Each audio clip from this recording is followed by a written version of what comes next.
When you start modeling more complex objects in Maya, it may make sense to combine your objects into one. Now, many objects are comprised of multiple different parts, but those parts don't need to move or interact, and sometimes it's easier just to have one object. Now, this chair is a good example.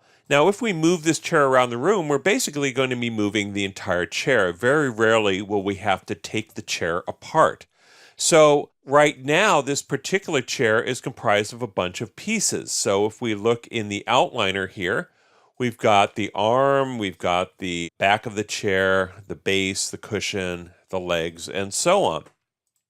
Now, if I wanted to, I could create a hierarchy based around, say, the base of that chair and have all these parts as separate, but I really don't need that because I'm just going to be treating this entire object as one chair in my projects. Now, if I want to combine multiple meshes, we can use what's called combine and separate, which is the opposite command. So I can select all my objects in the scene, and notice how they're selected in the outliner. And if we go into mesh, you'll see we have combine and separate. So I'm going to go ahead and combine these and watch what happens in the outliner. All of these objects now become references, and we have one piece of geometry that is called chair. Now it defaults to the last item that you had selected. So in this case, the left arm was the last object I had selected. But I can double click on this and change the name of this. So if I want to, I can just change it to chair.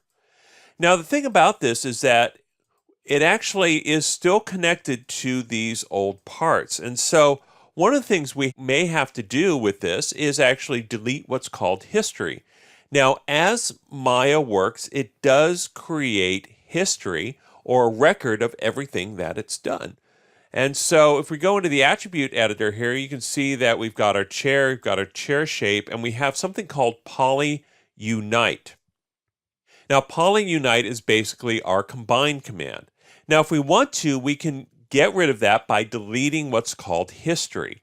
So if we go edit, delete by type, history, watch what happens to polyunite in the attribute editor. It goes away.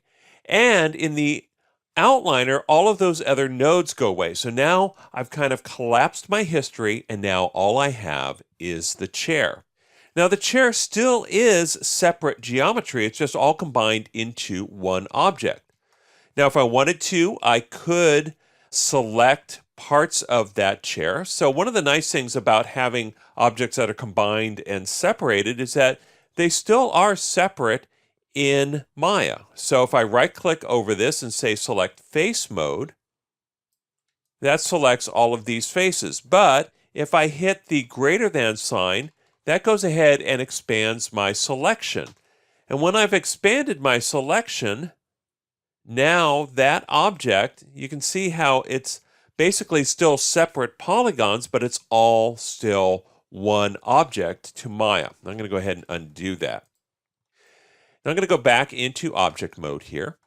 And if we have an object that has been combined, we can separate it as well. So I'm going to go back into the outliner so you can see what happens here. So we have just one chair.